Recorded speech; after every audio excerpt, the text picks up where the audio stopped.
So let's talk about stealth in Pathfinder 2nd Edition. Before I can break down stealth, and I'm going to go through stealth in encounter mode, stealth in exploration mode, and stealth during initiative.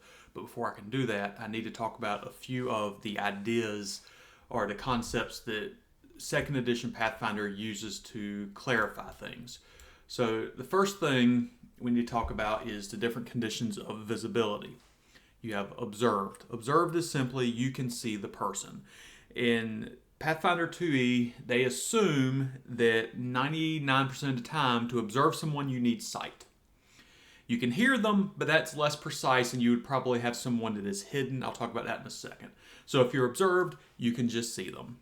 Concealed. Concealed is kind of a subcategory of observed. You can be concealed and hidden as well. It's less likely to happen. But if you're concealed, they see you, but not too clearly. For example, light fog and dim light. Dim light being the one that's probably going to be the most prevalent. If something's concealed to you, if you go to attack it, you have to roll a d20 and you've got to roll 5 or better or you just lose the action. But the important thing about concealed is you must be concealed in order to attempt to hide. Concealed or behind cover. So if you have concealment or cover, you can attempt a hide check during combat. Hidden. I can sort of see you, maybe, but I know I can hear you because there's something rustling around over there. Hidden is a step above concealment. If you're concealed and you successfully hide, you become hidden. So in combat, if you're behind some bushes, which would count as cover, or if you're in dim light, you can then attempt to hide. If you pass your stealth check, you become hidden. Now, a hidden target, you know exactly what square they're on if you're using the grid, and you may attempt to attack them. You still have to roll a flat check of 11 or higher on the d20, and if you fail, you lose the action. But once you're hidden, you can attempt to sneak. And I will talk about sneak a little more in detail in a minute.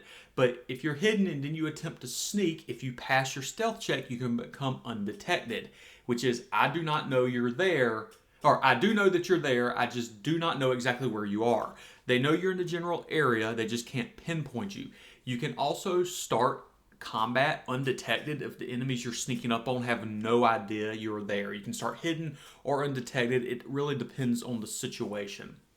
And then you have unnoticed, which is just a step above undetected. Undetected being, I know someone's in the area, I couldn't tell you who they are or where they are, and unnoticed is you're sneaking into somebody's house, they're asleep, they wake up groggy, you haven't made any noise, they have no idea you're there, they have no reason to go look. Undetected and unnoticed are kind of conditional based on the situation in the game, but effectively they play very similarly. Undetected, you have 3 things going against you if you try to attack that creature. That's a little more detail I'm not going to get into in this video. And then you have cover. Something's between you and the target. I do want to mention concealed is always behind something that's not tangible. It's light, it's fog, it's mist, where cover is always something tangible. It's a wall, it's a table, it's something like that. So you can attempt to hide and attempt to sneak if you're either concealed, hidden, or have cover. Those are the 3 conditions for doing it in combat.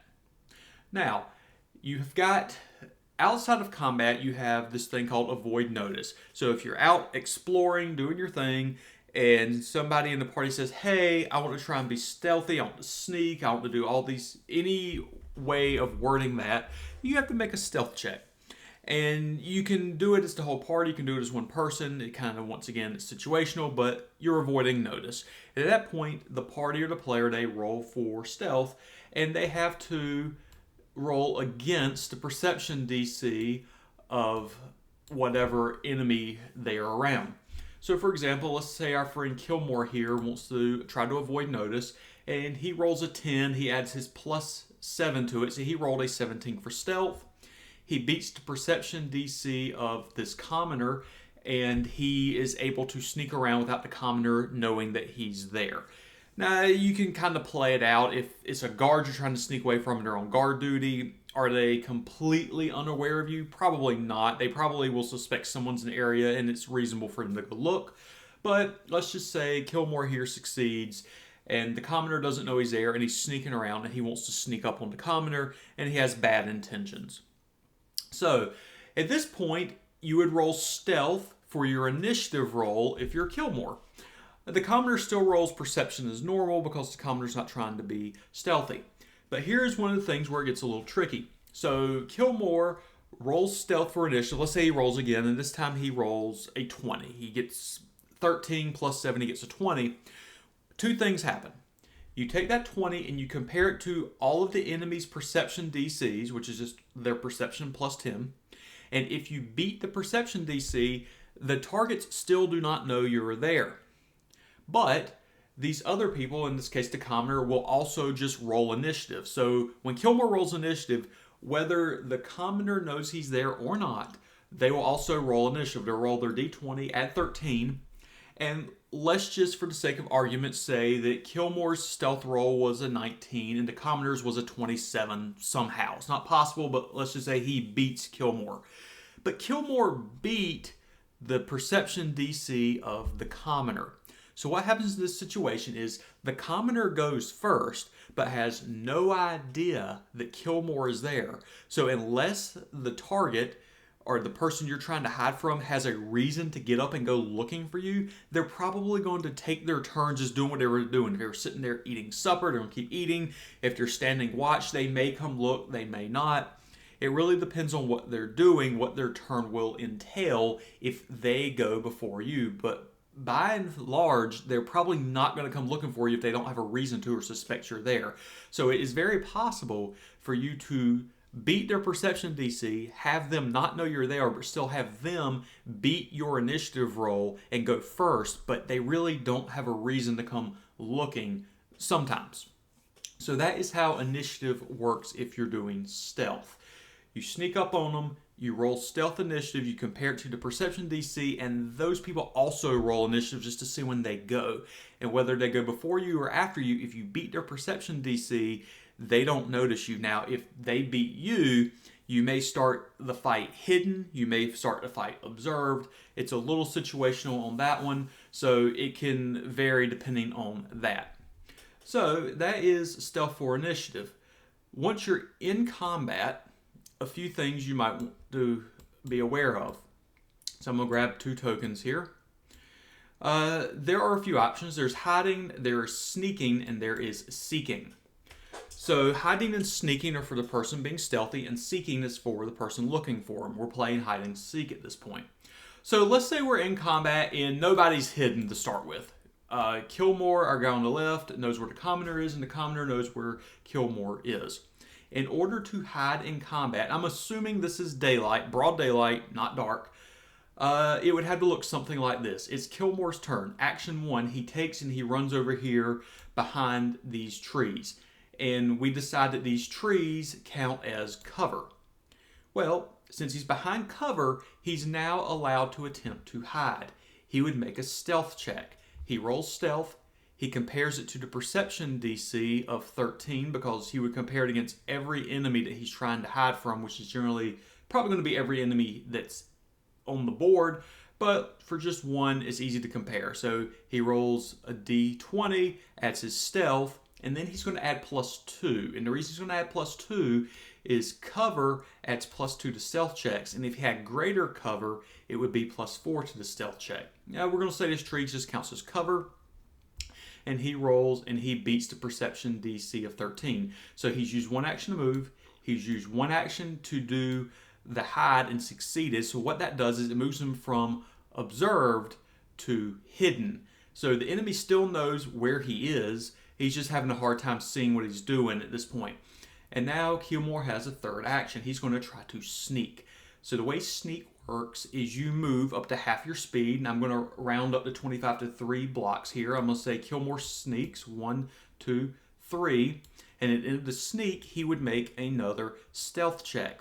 Same conditions apply. You roll stealth, you add the d20, or you roll the d20, you add your stealth, and then you would add the +2 since you're behind cover and compare it to the perception DC. If you beat it, the enemy now does not know where you are. You were undetected. Last they saw Killmore, he was over here. He's now over here and completely undetected. The enemy would have to either somehow expose Kilmore so he's not behind cover at all, or not concealed at all, or he would have to use the seek action.